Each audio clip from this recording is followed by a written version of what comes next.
गुजरात से अफसोसनाक खबर शामिल करते हैं। अब्र रहमत गुजरात के खानदान के लिए जहमत बन गया।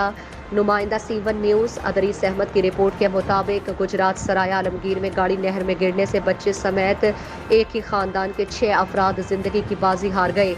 ऐनी शाहिदीन के मुताबिक ये अलमनाक हादसा मूसलाधार बारिश और तेज आंधी की वजह से पेश आया।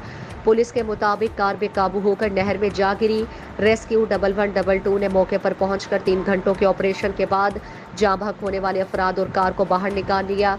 पुलिस के मुताबिक जाँ बहक होने वाले अफराद को अस्पताल मुंतकिल कर दिया गया, जहां जरूरी कार्रवाई के बाद लाशों को वरसा के हवाले कर दिया जाएगा।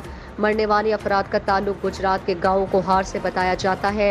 इंतजामिया ने ड्राइवर हजरात से अपील की है कि खराब मौसम में गाड़ियाँ एहतियात से चलाएं ताकि ऐसे अलमनाक और नाखुशगवार वाकयात से बचा जा सके।